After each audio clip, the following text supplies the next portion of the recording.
para compartir con todos ustedes, más allá de cualquier distingo puntual, partidista o ideológico, la angustia, la preocupación, la justa indignación por lo que ocurre en nuestro país y también la certeza, la confianza, la esperanza de que trabajando juntos, de que remando unidos en la misma dirección, seremos capaces de construir la Venezuela de trabajo y de respeto, la Venezuela con alimentos y con medicinas, la Venezuela con democracia y con libertad que todos necesitamos y que ciertamente todos merecemos. La Fuerza de la Unión es una presentación de Frigorífico CNIS, el placer de la carne, ubicado en la planta baja del mercado municipal de Chacao. La madrugada de este lunes 15 de marzo obviamente está hegemonizada por una noticia central.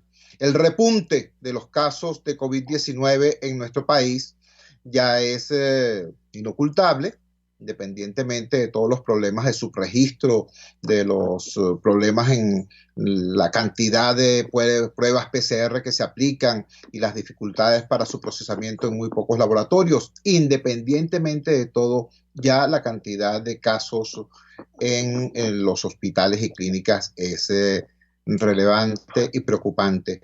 Eso ha determinado un conjunto de medidas que ayer fueron anunciadas por el señor Mauro Moros de manera un tanto vaga. Habló de cerco sanitario y de flexibilización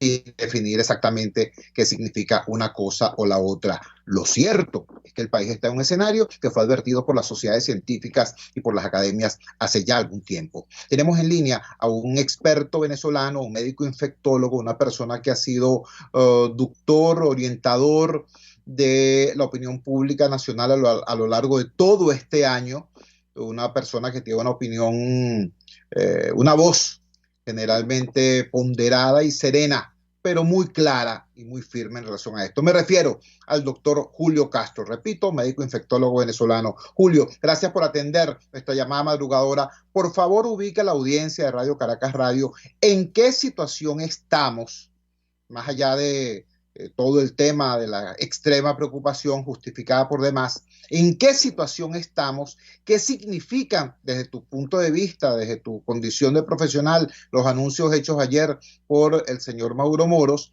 y cuáles serían las recomendaciones que les haces a la ciudadanía en esta nueva situación. Muy buenos días, Julio, te escuchamos. Buenos días, Chugo. Saludos a tu gente que te sigue por los Fuerzas de la Unión. Y bueno, en relación a la primera pregunta, que es cuál es la situación actual, Venezuela está en el medio de la segunda onda pandémica, ¿ok? Con un momento de transmisión muy alta en el país, que lo podemos decir con la seguridad que nos da los datos del monitoreo nacional que nosotros llevamos a través de los 40 hospitales más importantes del país, donde no solamente monitoreamos el número de pacientes con infección respiratoria que llega, sino monitoreamos el porcentaje de ocupación en terapia intensiva, número de camas que están llenas de terapia intensiva, número de fallecidos con infección respiratoria, y esa curva, que no tiene nada que ver con la curva de los PCR, que como tú bien dijiste, da cuenta de una transmisión importante en varios de los estados más importantes del país. Lo primero que hay que resaltar es la propia incongruencia que en algún momento iba a salir entre la data oficialista, que es la de PCR, y lo que realmente está pasando. Yo creo que cuando tú ves que una persona utiliza muchas palabras para explicar una cosa que es simple, ya entiendes cuál es su grado de incongruencia, porque en la realidad hay un aumento de la transmisión. Eso es inocultable. Creo que quienes vemos pacientes todos los días y estamos en la primera línea, estamos conscientes de lo que estamos viendo. Pero cuando tus números nacionales no reflejan eso, entonces tú empiezas a tener la primera gran incongruencia, ¿no? Y eso es algo sobre lo cual hemos insistido desde el 13 de marzo del año 2020, que en la medida que Venezuela no tuviera unos buenos sistemas de monitoreo y una verdad sobre el número de casos reales, en esta misma medida ibas a tener congruencias por baja o por alto en diferentes momentos de la pandemia, y hoy creo que es uno de los momentos más claros de que eso está expresado. Y ojo, ni siquiera es por la capacidad, Venezuela tiene una capacidad reducida para hacer PCR, etcétera, etcétera, simplemente porque no le da la gana. El Estado, a través del convenio que se firmó con la OPS, se trajeron 24 equipos para hacer pruebas de antígeno, que son equivalentes a pruebas de PCR en pacientes que tienen síntomas. Eso debería rendir más o menos unas entre 8 a 10 mil pruebas diarias de antígeno, y desde la primera semana de marzo que esas pruebas de antígeno están en Venezuela y se entregaron la OPS se los entregó el ministerio, hasta el día de hoy no se están haciendo, se han hecho quizás más de 3.000 o 4.000 pruebas en total en 3 meses. Y eso es una vergüenza. Eso es algo que se gastó el dinero de Venezuela, que fueron casi 5 millones de dólares, para que en este momento nadie sepa dónde están esas máquinas, cuántas pruebas se hacen, dónde están haciéndose esas pruebas, porque esas máquinas para hacer pruebas de antígenos fueron enviadas a sitios que no son los hospitales Centinelas, que es donde están los casos. Entonces, esa es una primera incongruencia que hay que resaltarla claramente. La segunda incongruencia tiene que ver con que cuál es la razón por la cual estamos en la segunda onda pandémica. Y eso conecta con las grandes incongruencias del sistema, donde en algunos momentos te vanagloria de que tú tienes el mejor sistema del mundo y el 7x7 y un modelo para exportar en el control de epidemia, y un poco te llenas la boca con eso, y en el momento que empiezas a tener, la culpa es del ciudadano, ¿ok? Porque claramente hay un traslado de la culpa en este momento que hay alta transmisión, nunca a las políticas públicas que tú tomas, sino siempre a otras, a terceros, al bloqueo, a los gringos, a los europeos, a quien sea, y ahora es al ciudadano. Si llegamos a esta situación es porque tú no tienes una consistencia con políticas públicas en términos de las normas de prevención de transmisión, y si todos vimos lo que vimos por redes sociales, lo que pasó en el carnaval, hoy en día esta es la consecuencia de eso. No solamente en términos de número de casos, sino que el hecho que se haya introducido la variante de la P1 brasilera a Venezuela, de alguna manera obedece a la misma razón. El número de casos altos que se ven en este momento no es producto de la variante brasilera, no importa lo que diga nadie, ¿ok? Se han detectado algunos quizás 60 casos de la variable brasilera, y nada más por PCR hay casi 3.600 casos en la semana. Entonces, esa no es la realidad. La realidad no es que la variante brasilera es la que está explicando, no hay ninguna vacuna especial, ningún sistema de vacunación contra la variable brasilera, que también se ha dicho. Aquí lo que hay es transmisión pura y dura del virus, producto del relajamiento de las medidas por falta de políticas públicas, la falta de atención del ciudadano sobre la transmisión y la disminución de la actividad del uso de tapabocas, el cuidarse de las medidas que ya hemos dicho durante un año consecutivamente. Pero eso obedece a que de alguna manera transmitiste la idea de que esto estaba resuelto, de que habían llegado las vacunas, de que se acabó el problema, y bueno, cuando tú le transmites a la sociedad ese mensaje, las consecuencias son lo que tenemos ahorita, que de alguna manera esto estaba cantado, ¿ok? ¿Por qué? Bueno, porque es lo que ha pasado en todos los países. Brasil está en la tercera onda, en la gran tercera onda pandémica, con un número de casos muy importante. Chile empieza a tener su tercera onda pandémica de nuevo. Algunos estados, inclusive europeos, empiezan a aumentar el número de casos, y lo que denota es al final de que los seres humanos hemos estado detrás de la pandemia, no adelante de la pandemia, en la forma como accionamos contra el virus. Estamos conversando con el doctor Julio Castro, médico infectólogo venezolano y una de las voces que ha servido de marcador, de referencia, de orientador a la opinión pública venezolana a lo largo de todo este año de combate al COVID-19. Julio, estando ya en esta situación que, como tú muy bien dices, aquí el asunto no es pedirle el pasaporte a la cepa del virus para saber si viene de Brasil o si viene de Pekín, sino ver exactamente lo que ha ocurrido, cómo se ha mal manejado esto y los efectos que está produciendo. ¿Qué medidas son ubicables en esta circunstancia?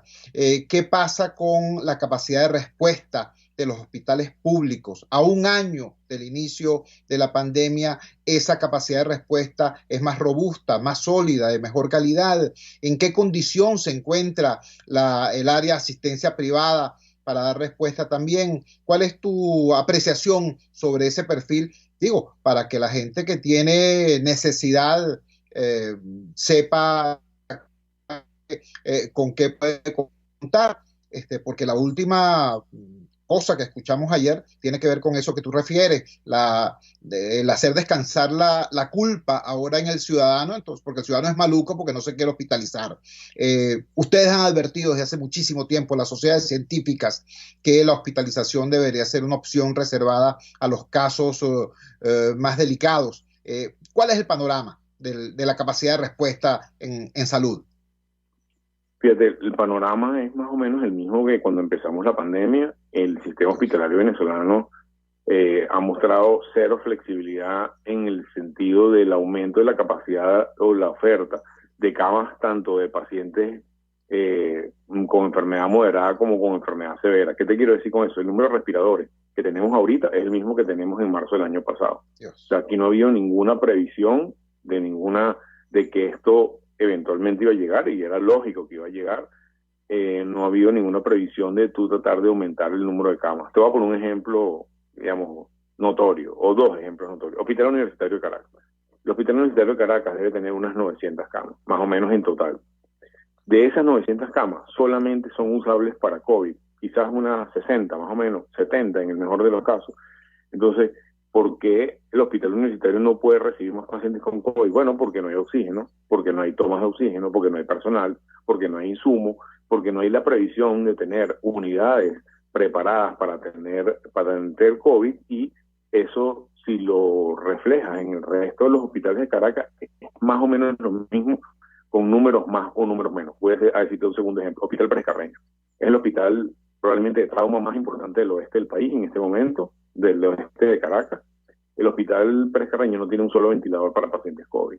Tienen una unidad de atención de triaje que recibe unos 15 o 20 personas y pacientes hospitalizados en los servicios de medicina interna. Entonces, al final, un hospital que tiene 1.200 camas tiene una capacidad de 40, 50 camas para recibir COVID. Al final, eso no es lo que han hecho otros países.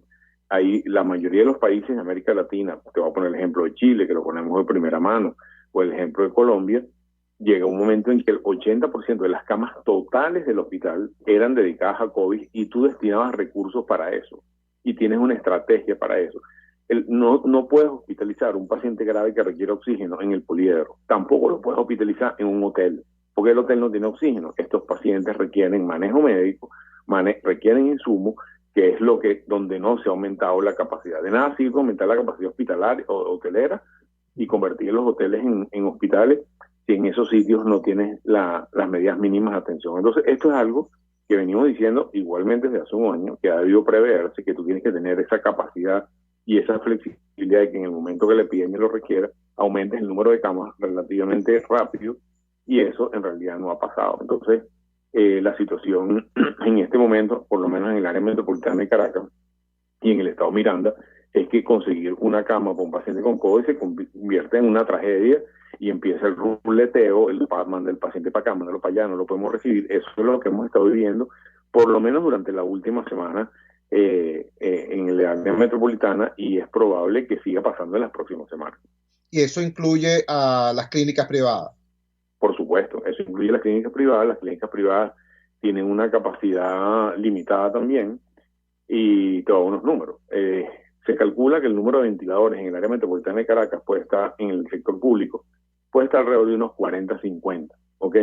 Y en el sector privado está más o menos en el mismo sitio. O sea, las clínicas privadas con mucha menor capacidad total tienen más o menos la misma capacidad de terapia intensiva. Y la verdad es que al día de hoy, la gran mayoría de ellas están llenas con pacientes que están intubados, y su capacidad en términos de crecimiento es mucho menos voluminosa, porque el promedio de los hospitales privados en Caracas, que son donde están los hospitales más grandes del país, no pasan en el mejor de los casos, de unas 60 o 70 camas. Entonces estamos viendo instituciones que tienen dimensiones diferentes, y que gran parte de sus camas de dimensiones, en ese caso, sí están llenas de COVID. Entonces, ahí la capacidad real de expansión es mucho menor, porque si tú necesitas 2.000 o 3.000 camas en total para atender COVID, para mejorar tu oferta de atender a los pacientes COVID, tendría que ser en los hospitales públicos.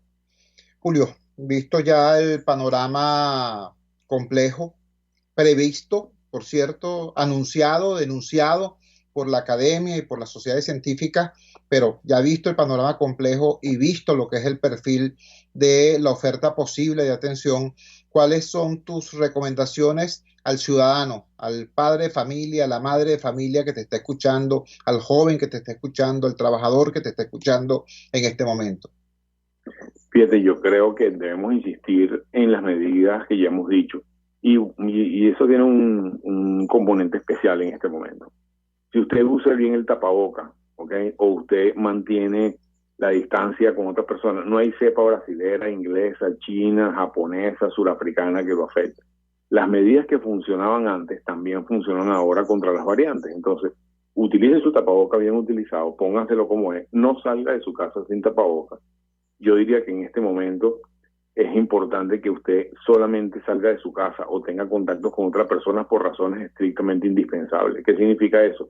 Que usted es un trabajador de la salud, por ejemplo, que usted trabaja en electricidad, que usted trabaja en una compañía telefónica, o que usted trabaja en una compañía de servicios alimenticios, por ejemplo, que son actividades esenciales para la sociedad. Obviamente la gente que trabaja y es asalariado no tiene la potestad de decidir ir o no ir, eso lo entiendo perfectamente, pero sí utilice las medidas. En su núcleo familiar tenga contactos exclusivos con las personas con las que usted vive, ¿ok? Mantenga su burbuja cerrada.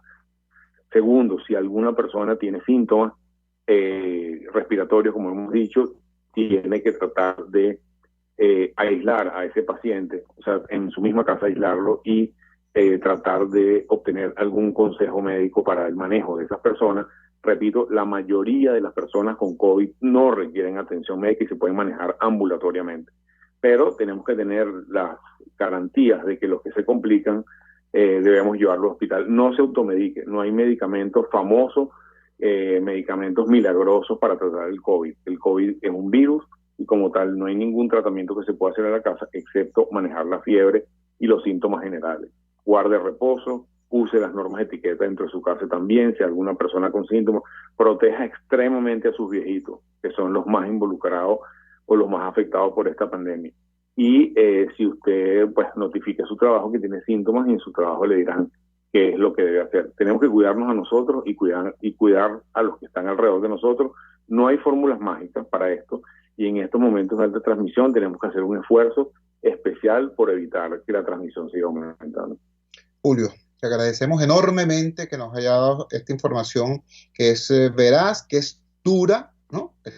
Dura, pero dura es la situación y mientras mejor estemos ubicados con información útil sobre el terreno, de manera más eficiente lograremos protegernos nosotros mismos, que es lo que queda. Un gran abrazo y muy buenos días.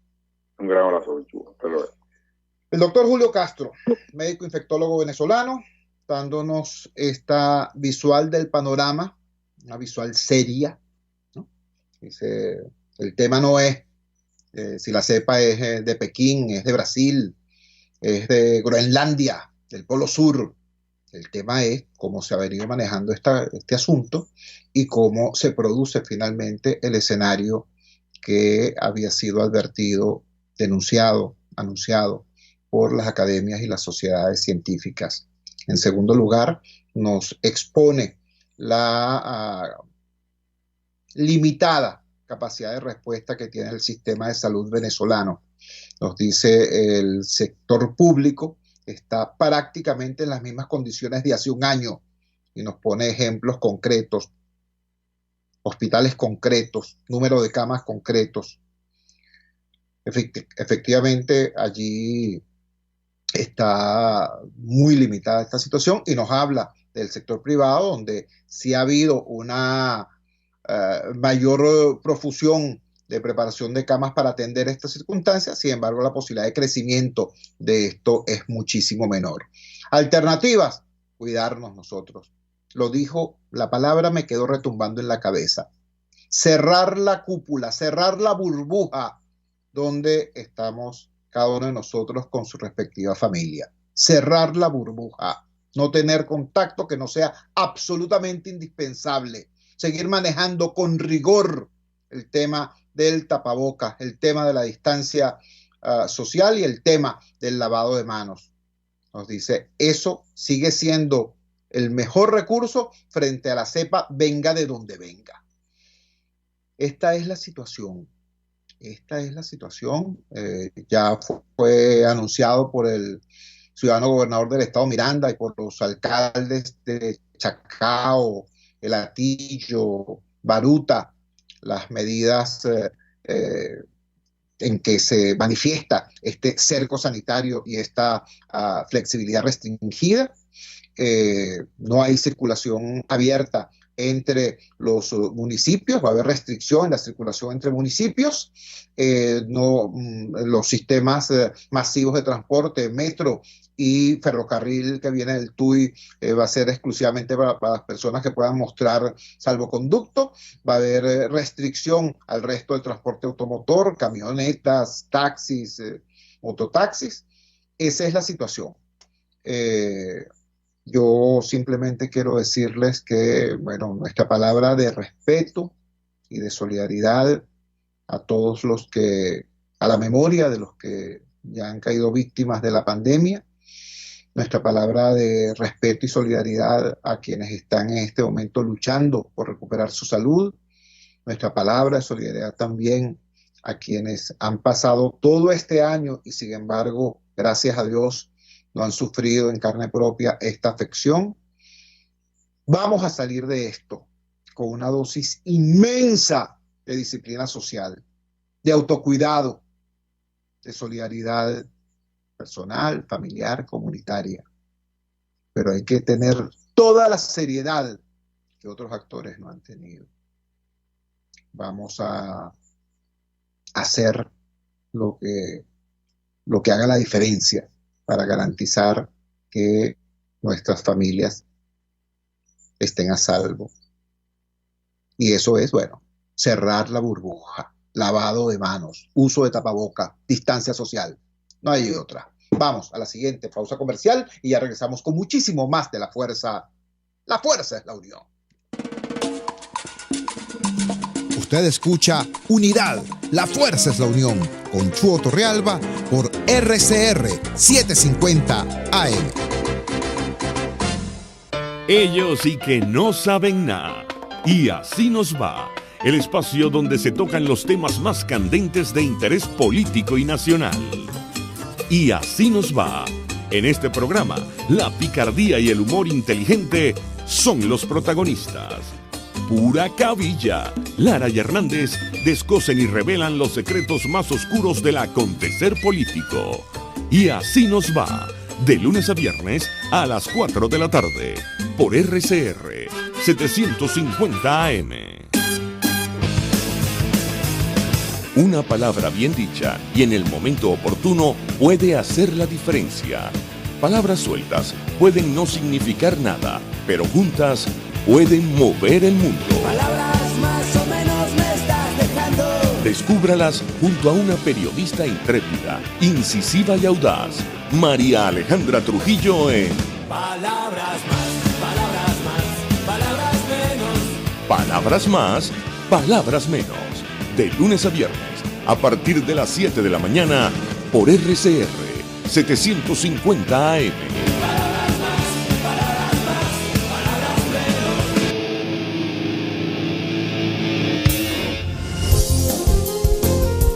RCR 750 AM, porque lo bueno une.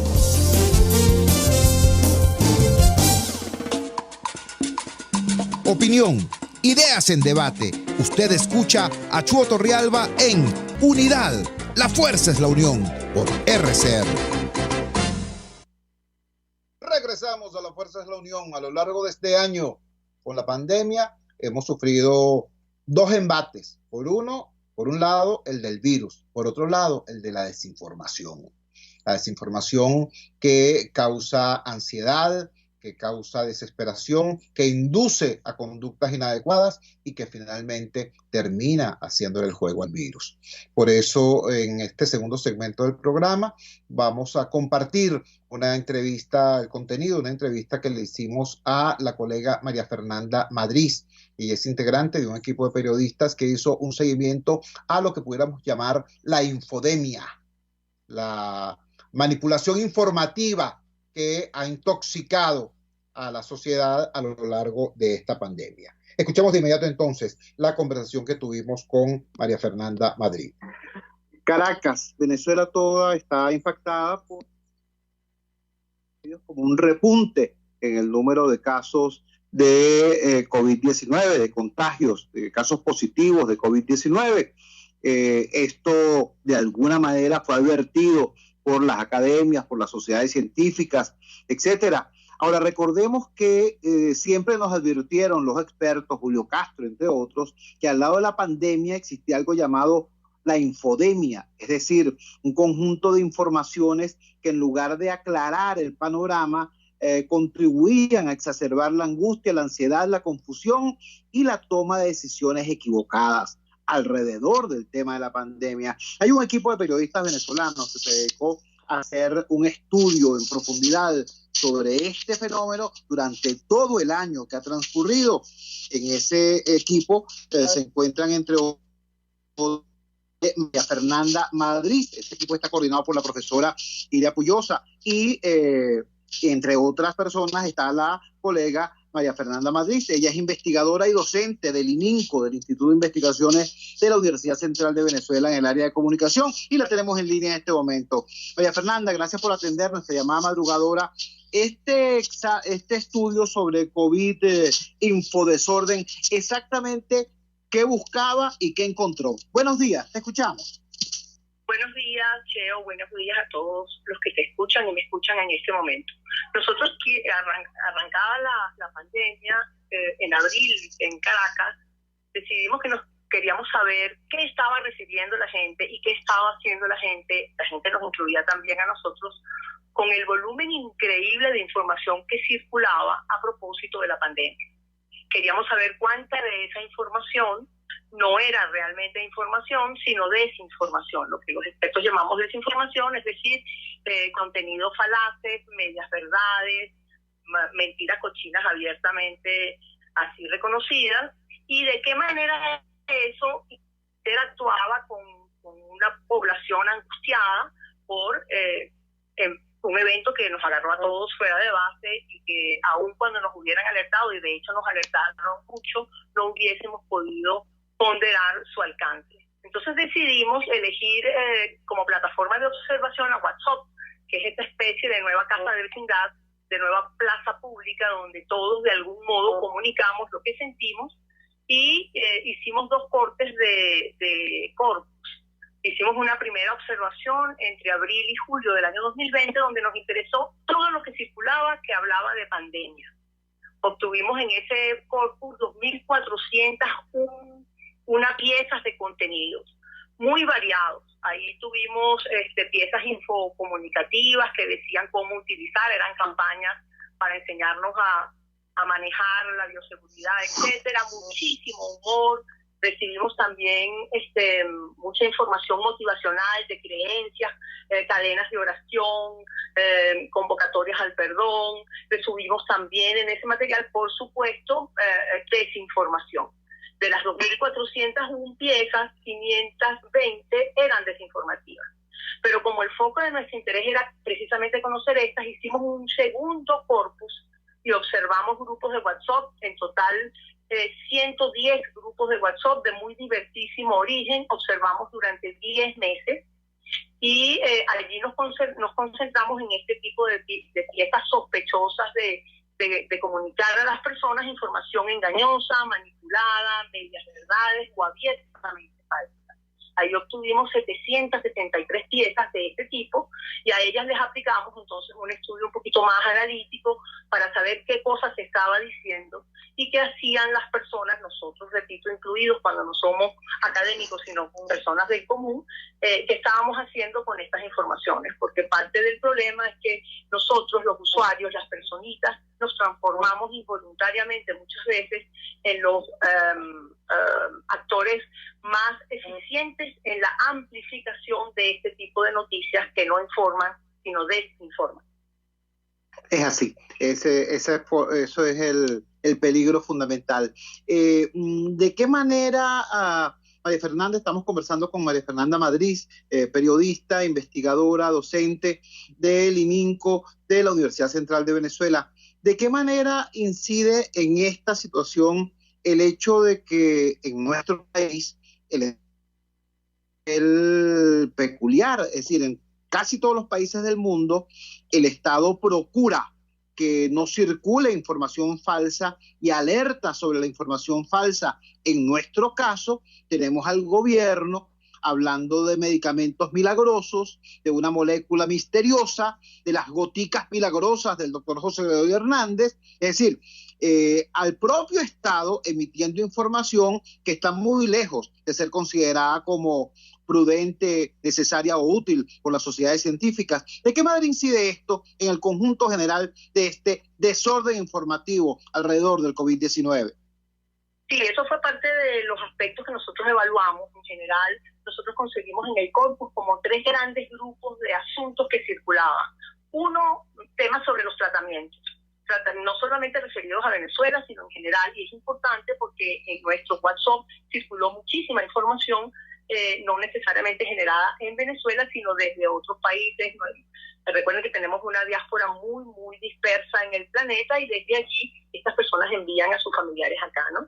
Entonces, el tema de los tratamientos y la complejidad de qué cosas deben efectivamente proponerse y practicarse como terapéuticas o preventivas o incluso curativas de la pandemia y cuáles cosas no, es un problema global que en algunos países del mundo, Venezuela incluida, adquirieron una relevancia particular, puesto que los estados o algunos dirigentes, presidentes en muchos casos, se transformaron en voceros de algunos de estos medicamentos o propuestas de tratamientos que en principio no están validadas científicamente ni no cuentan pues con estudios de respaldo que confirmen la pertinencia o no de su uso, ¿no? Esto se mezclaba con elementos de tratamientos caseros que hemos utilizado todos a lo largo de nuestras vidas y que en alguna medida pueden ayudar a mantener el sistema inmunológico sano y a sanear todo lo que son las áreas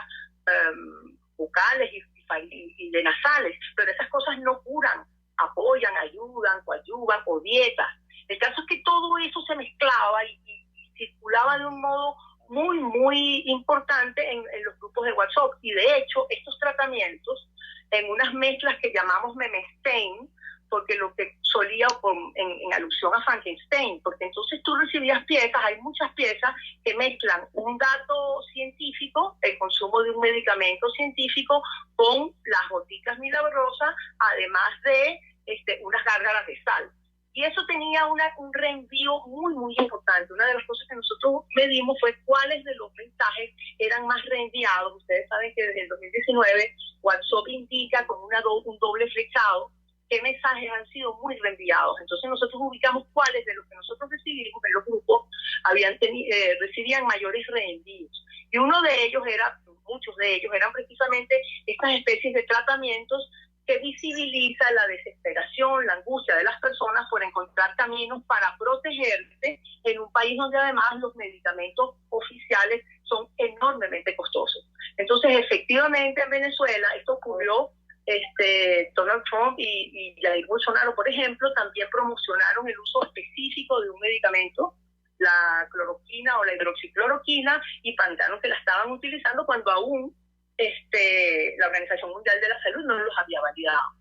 El caso de 3 o 4 propuestas sistemáticas y publicitadas de manera constante y persistente desde el aparato gubernamental o público, debería haber sido público de información, no ocurrió con existencia y sistematicidad hasta donde nosotros pudimos observar, sino aquí en Venezuela, efectivamente.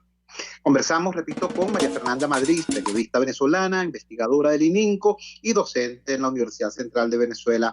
María Fernanda, no te voy a pedir, por supuesto, recomendaciones de naturaleza médica o sanitaria, pero ciertamente este tema de la intoxicación informativa agrava toda la ansiedad alrededor del tema del COVID-19 y estamos hoy viviendo lo que pareciera ser una segunda ola de la pandemia en nuestro país, un país con un sistema de salud extremadamente frágil.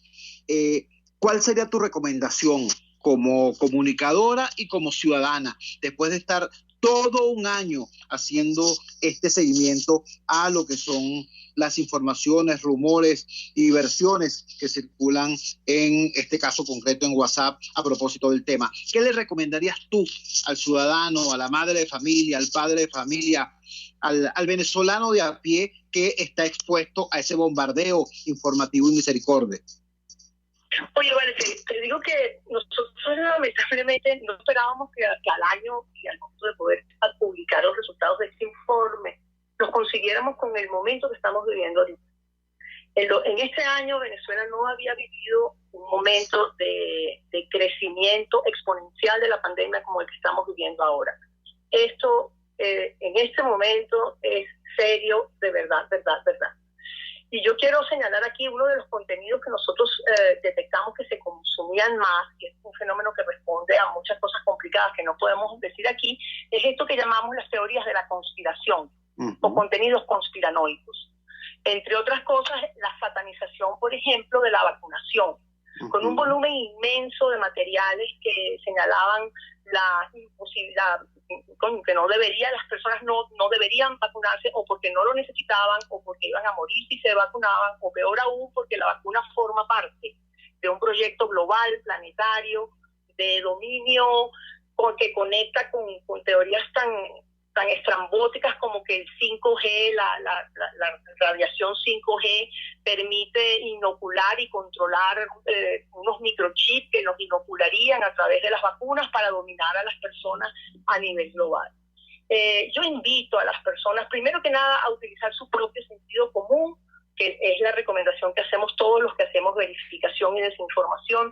Aplique su sentido común y piense si le parece razonable que a usted, a través de una agujita en una proporción mínima de líquido, le van a inocular un microchip que es controlado por redes 5G que en Venezuela ni siquiera han comenzado a instalarse, para dominarlo y someterlo. O le van a inocular y lo van a esterilizar para desaparecer y exterminar la posibilidad de reproducción de los ciudadanos en el planeta, para reducir la sobrepoblación. Primero que nada, apele a su racionalidad, respire profundo 3 veces, controle el temor que tenemos todos, porque esto es nuevo para todos nosotros, y dése un aire, cuente hasta 10 y busque información verificada. Tú eres un canal permanente de comunicación veraz, creíble, y como tú, muchos otros comunicadores y algunos medios de digitales que encontramos, nosotros podemos compartir esa información con todo el que quiera.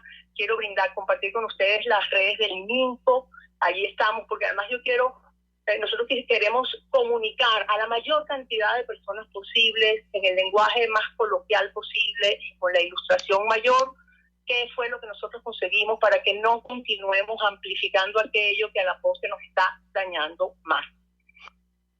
María Fernanda Madrid, investigadora del Instituto de Investigaciones de la Comunicación de la UCB, ININCO, una investigación de todo un año acerca de cómo las versiones tóxicas en las redes sociales y realmente en WhatsApp más bien hicieron más útil al ciudadano en vez de dotarlo de más herramientas. Recuerden, la información fortalece, el rumor y la desinformación debilita. En una circunstancia como esta, nosotros tenemos que tener mucha serenidad, mucha calma y una visión muy clara sobre lo que está pasando y sobre lo que hay que hacer. ¿Qué nos recomienda entonces María Fernanda? Apelen al sentido común. Por estrambótica que sea la tesis, por atractiva que sea la tesis conspirativa que le llega por esa cadena de WhatsApp, aténgase al sentido común y busque información verificada y verificable. Eso, verifique usted mismo la información antes de darle retweet, antes de convertirse en un en caja de resonancia de rumores infundados. Eso en estos momentos es también una dimensión muy importante de este problema. Vamos a la siguiente pausa comercial y ya regresamos con muchísimo más de La Fuerza. La fuerza es la unión. Les estamos presentando Unidad. La fuerza es la unión. Solo por RCR 750 AM. Puedes seguirnos en nuestras redes sociales. En Twitter, @RCR750. La radio que se ve. Los temas de actualidad más relevantes son expuestos a la luz de La Linterna. Diego Bautista Urbanija le invita a formar parte de este ameno espacio de charla y análisis con una buena taza de café y al son de buena música. La Linterna, de lunes a viernes, a partir de las 2 de la tarde, por RCR 750 AM. Voz de América. Información precisa, completa, veraz, objetiva e independiente. Directo a tu pantalla. De lunes a viernes, a las 2 de la tarde, por RCR 750. RCR 750 AM. Porque lo bueno une.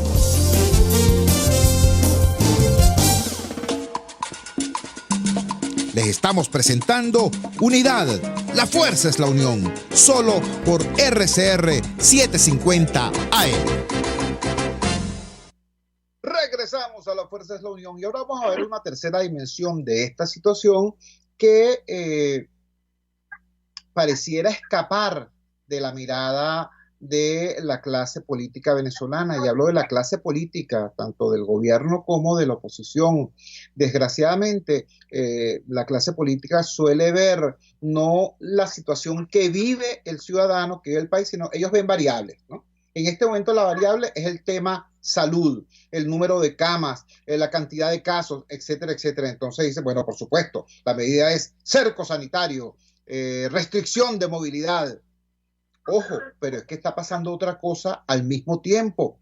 Tenemos una crisis en materia de combustible y el combustible precisamente que está escaso es el diésel, que es el utilizado para el transporte de alimentos. Entonces tenemos en consecuencia una situación de creciente desabastecimiento de alimentos. La pregunta es, ¿cómo entonces hacer un cerco sanitario? ¿Cómo restringir la movilidad si hay desabastecimiento de alimentos? ¿Cómo hacer en una situación que es, por cierto, compleja? La pregunta se la hacemos a un experto en el área alimentaria, precisamente al sociólogo, experto en planificación, Edison Arciniega, director y vocero de la organización no gubernamental Ciudadanía en Acción. Edison, gracias por atender nuestra llamada madrugadora. Hemos visto unos mensajes colgados en las redes sociales por ese tanque de cerebros que es Ciudadanía en Acción sobre este tema. Por favor, comparte esa información con la audiencia de Radio Caracas Radio. Muy buenos días, te escuchamos. Buenos días, amigo mío. Quiero empezar por decirte que nosotros no nos hacemos ecos de las teorías de conspiración que apuntan a que el verdadero virus en Venezuela es la carga de gasoil. Nosotros en verdad creemos y estamos persuadidos a creer que en efecto estamos viviendo un rebrote de los contagios por el virus COVID-19 o virus chino, como lo llaman, en base a la variante brasileña. Es imposible negar el incremento de los contagios por un simple cotejo de nuestro entorno. Pero nosotros, que somos una organización que llevamos adelante dos sistemas de monitoreo, un sistema de monitoreo de la disposición de alimentos por vía de hacer seguimiento a las cargas que se movilizan con destino final al consumidor, y otro sistema de monitoreo que es un panel de comunidades, tenemos que decir con responsabilidad que estamos detectando un proceso de reducción importante de la movilización y del acceso a los alimentos por parte de las familias. Queremos decir que, pues todo paso a enumerarte el proceso que estamos detectando, que hay una caída en la movilización de queso desde los centros productores de leche y procesadores de leche hacia los principales centros de consumo del 65% entre los números de la primera semana de marzo respecto a los números de la segunda semana. Es decir, en una semana se redujo 66%, corrijo, el volumen de queso movilizado. En una semana se redujo 62% el volumen de carne movilizada. En una semana se redujo 53% el volumen de pollos beneficiados movilizados. Se redujo 55% el volumen de huevos movilizados, se redujo 74% el volumen de hortalizas, raíces, tubérculos y feculentos, entiéndase tubérculos como la papa, raíces yuca, suculentos como el plátano en un 64%. Hubo una caída de la movilización de pescado de río y estamos en plena época de salida del pescado de río con rumbo al mercado del 73%. Hubo una caída en el lapso de una semana del 52% de los volúmenes de alimentos procesados secos, y en esto debemos detenernos porque el grueso de nuestra dieta son alimentos procesados. Estamos hablando de la caída de la movilización de la harina de maíz precocida, del arroz, de la pasta, de los embutidos, de una secuencia de productos que son los que más consumimos. Estamos hablando de una caída del 83% de los volúmenes movilizados de los puertos hacia los nodos agroindustriales, y en Venezuela el 82% de lo que consumimos proviene de los puertos, para una caída promedial en el lapso de una semana entre la primera y la segunda semana de marzo del 58% de las movilizaciones. Es absolutamente preocupante esta caída. Esta caída nos apunta a que si la tendencia se mantiene en el transcurso de esta semana, podremos sentir en forma severa el impacto de esa no disposición de alimentos en los anaqueles de las ciudades. Porque si los alimentos no se movilizan de los centros industriales, de los centros de procesamiento, y en el caso de los rubros de mayor consumo nacional, y los pocos que somos autosuficientes, como es el caso de la carne, como es el caso de la leche, como es el caso del queso, el caso de los embutidos, o las raíces, tubérculos y feculentos, y las hortalizas no se movilizan hacia las ciudades, pues simplemente la anaquel se desabastece. Estamos ante la preocupante situación de que las carencias de gasoil nos crean un problema que no habíamos tenido hasta el momento, y es que aún teniendo una disposición de alimentos que era creciente, porque hay que decirlo, desde abril del año 2020 la disposición de alimentos viene creciendo, pues entonces la incapacidad de movilizarlos por carencia de combustible nos crea un problema de desabastecimiento. Estamos ante el riesgo de que regrese el desabastecimiento a las ciudades, y también hay que acotar que en el caso de nuestro panel de hogares, pues está reportando de que en solo el 13% de los hogares habían recibido hasta el día de ayer el CLAP. Es la quincena con menor cobertura desde que nuestra organización está llevando adelante monitoreo de la cobertura de CLAP. Atribuimos esta caída del acceso del CLAP, en el caso de los hogares, precisamente también a la crisis del gasoil, y también hemos de decir que registramos una caída de la adquisición de alimentos del orden del 23%, porque en las últimas semanas, en específico los últimos 4 días, se ha registrado un incremento abrupto de los precios de los alimentos en las principales 10 ciudades de Venezuela. Es decir, responsablemente tenemos que alertar que estamos ante un incremento de la inflación de los alimentos y a una caída de la disposición alimentaria. Y en esa dirección queremos sugerir al Estado venezolano algunas medidas. La primera es concretar un plan de suministro racionado,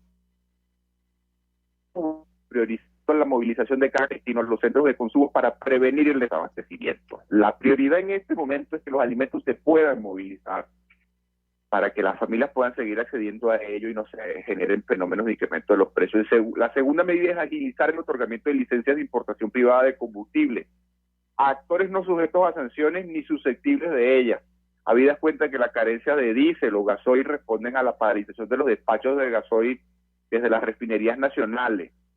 Ya todos sabemos cuál es la situación que ha llevado a que las refinerías no despachen gasoil, y es que no están produciendo, y a la dificultad para las importaciones que crean las sanciones que el gobierno de USA le ha impuesto al sector petrolero venezolano. Es importantísimo que busquemos las alternativas. Si la alternativa para que haya combustible al acceso de los venezolanos es que los privados sean los que agencien las importaciones y quizás la producción del diésel en el país, pues entonces hay que avanzar a eso. La tercera medida es concertar la apertura de un cauce de diálogo con los FARC y el gobierno de Estados Unidos, con participación del sector privado, y diría también que de la sociedad civil organizada, lo que se suele llamar en la literatura el tercer sector, fundamentalmente los relacionados al alimento, para avanzar en un camino que permita mejorar las capacidades importadoras de combustible del país. La vía ya la abrió hace unos días con Comercio cuando envió una comunicación a los FARC exponiendo las necesidades de combustible del sector comercial. Una gran alianza nacional de lo que nos duele, la afectación del acceso del combustible, de lo que nos afecta el acceso a los combustibles, para pedirle al gobierno americano que al menos en ese caso nos brinde alguna alternativa para abastecer el mercado y para que con ese abastecimiento del mercado no se agrave al menos el funcionamiento del sistema alimentario, y con el agravamiento de la escasez de alimentos también se agrave la situación humanitaria del país. Y en tercer nivel, pues le creemos que el Estado debe concientizar a la población sobre la crisis del gasoil a fin de evitar shock de expectativas e incremento de la conflictividad social al alimento. Lo más peligroso que podría suceder en el marco de una cuarentena que es necesaria, en el marco del incremento de los cercos epidemiológicos que son necesarios, en el marco de las medidas de contención a la expansión del virus que son necesarias, es que tengamos un shock de expectativas y tengamos una caída abrupta en la distribución de alimentos, porque entonces la gente se vería obligada a movilizarse para exigir acceso a los alimentos, y eso es precisamente lo que no necesitamos. Edison, estamos conversando con Edison Arciniegas, director, fundador y vocero de la organización no gubernamental Ciudadanía en Acción, experto en el área alimentaria, sociólogo y planificador. Un dato para concluir, ¿qué cantidad de camiones con alimento suele llegar regularmente a Caracas y en qué nivel está esa cantidad de camiones hoy? Mira, en el caso de la ciudad capital, estoy yendo con una dificultad. Estamos ante un problema, ¿no? Y es que la ciudad recibe en promedio, en la banda mínima, unos 110 camiones de gandola, unas 110 gandolas de alimento por día, que entran a las 6 de la mañana. En el día que está arrancando hoy, habían entrado hasta hace 20 minutos 29 gandolas. Dios. El conteo de la semana pasada es que estamos en torno a 38 gandolas. Es decir, estamos ante una reducción importante del ingreso de camiones con alimentos a la ciudad. Ahora, la ciudad tiene cómo aguantar en términos de alimentos por más de 40 días por sus inventarios. Pero en el caso de alimentos frescos no tenemos esa capacidad. La distancia entre que un tomate sale de la planta, de la mata, es recogido de la mata y llega a la mesa del caraqueño, en específico, es una distancia de unos 6 días. Eso quiere decir que si encadenamos 6 días con caída del volumen de tomates, pues ya al cuarto día, quinto día, estamos registrando desabastecimiento. Es probable que si esta tendencia se mantiene, la ciudad capital, que es la consentida junto con Barquisimeto en el acceso a los alimentos en el país, puede estar registrando a partir del día miércoles o jueves un incremento visible del desabasto. Edison, te agradecemos enormemente que nos hayas regalado estos minutos y que nos hayas dado información con tanto nivel de detalle y con tanta calidad. Un gran abrazo, buenos días. Muchas gracias, amigo mío, y el gran llamado es a acatar las medidas epidemiológicas, pero también a que el Estado asuma con responsabilidad que la crisis del gasoil es una amenaza tanto al cumplimiento de las medidas epidemiológicas como a la seguridad alimentaria. Así es. Para decirlo de manera sencilla, hay que cumplir las medidas. Tiene lógica la restricción de la movilidad, tiene lógica la imposición de estos cercos sanitarios. Eso tiene lógica para evitar, para disminuir, para ralentizar el contagio. Eso tiene lógica. Ahora, si eso coincide con que haya poca disposición de alimentos en los anaqueles,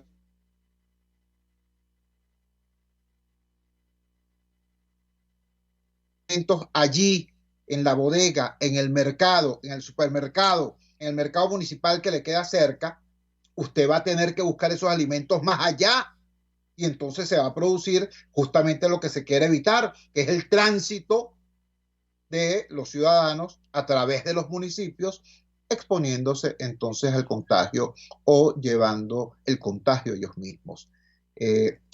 Son cosas de sentido común y Edison Arciniegas está señalando por un lado el problema y por otro lado está dando alternativas al Estado acerca de cómo actuar para enfrentar esa perspectiva, para enfrentar ese peligro. Ojalá todo lo que se dijo hoy acá, la intervención precisa del doctor Julio Castro, la interesantísima información que nos dio María Fernanda Madrid y estos datos que nos da Edson Arciniegas puedan ser procesados por el gobierno, por la clase política, y entender, bueno, que no estamos en un momento cualquiera, estamos en un momento extremadamente delicado, extremadamente grave, donde hay que hacer bien las cosas que hay que hacer.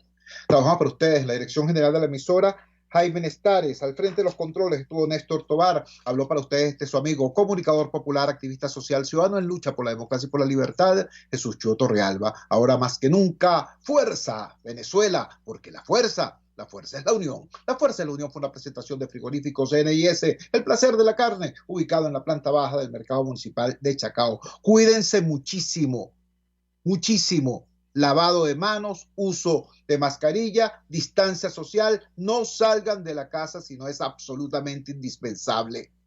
Protejamos a nuestras familias, protejamos a nuestra comunidad. Nos vemos mañana, si Dios quiere. Muy buenos días.